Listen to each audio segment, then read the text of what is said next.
ಜ್ಞಾನದ ಜ್ಯೋತಿಯೇ ನೀನೆ ನಿಜವಯ್ಯ.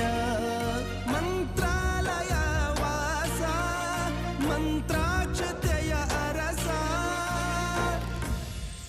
ಗುರು ರಾಘವೇಂದ್ರ ರಾಘವೇಂದ್ರ ರಾಘ